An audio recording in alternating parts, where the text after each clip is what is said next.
ladies and gentlemen, the most recognizable man in Southeast Texas. How you doing? I'm Brian. Oh, no, not me, you. Is it me or is it the hat? It's new. Well, I think it is you. But the hat, the hat's obviously a big trademark. It's the crown power. The crown power. Yeah. Give us a story real quick about the crown. How'd they get worked into Jim King? Well, we go all the way back to 1996. I was working at a rock station. I was calling myself the king of rock and roll. It was a classic rock station, and I had a cape and a hat.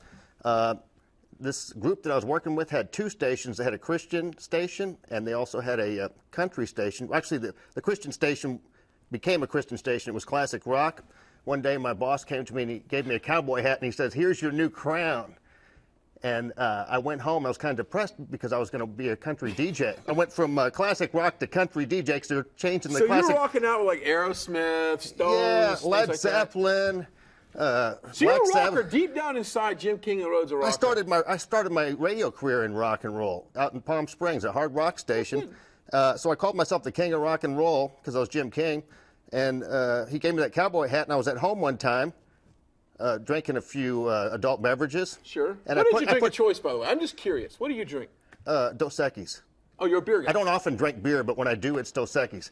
Ladies and gentlemen, comedian Jim King of the Road. No, I actually was wondering, because you're a beer guy, right? Yeah, I like Dos Equis. I used to drink a lot of Bud Light, but anyway, well, not a lot, but you know. I know. So I put the crown over the cowboy hat. I went back to work the next day and wore it to work, and people were falling on the floor, and they said, "That's it, that's it." And that's how it started. Yeah, that was 1996 in Elk City, Oklahoma, not far from where Roger Miller grew up. That is a great story. The king of the road. That is a great story. So did you learn to kind of enjoy country music, or just did it kind of grow Actually, in you a little bit? Very quickly. Who was one of the first artists that you heard in country music you were like, believe it or not, it was Mark Chestnut. Well, he's got a great voice. And now he's like kind of a friend, you know, and that's really cool. I almost have to pinch myself. I get goose pimples when I talk about it. I think Mark Chestnut honestly has one of the most classic sounding voices that it just will He's go the real over time. deal. He is the real deal. Yeah, and he was really tight with George Jones. And I've told Mark Chestnut that song. I went home and I listened to one of his songs over and over and over. I was like, this is really good, you know, and the writing.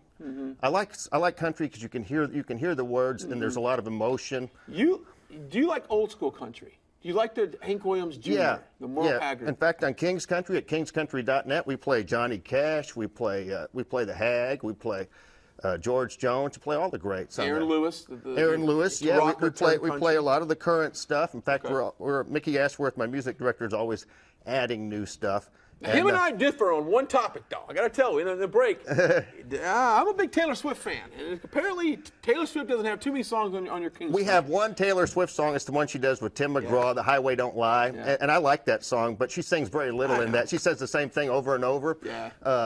No, I understand. She's not quite on key sometimes, but she's very talented and beautiful. All right, the rap of me, but I tell you what, watch Jim King of the Road tomorrow night. 9:30? Yeah, we got 3 local bands with local licks and also a music video from Leanne Rimes, brand new music video as our music clip of the week. And of course, a big sponsor for you guys are Starvin' Marvin. Starvin' Marvin's, yeah, and Crawfish till July 4th. All right, you tell me to rap. Let's see if you can do this. Help me out. Hey, we got more Southeast Texas Live coming up. Both hands coming up out of the break.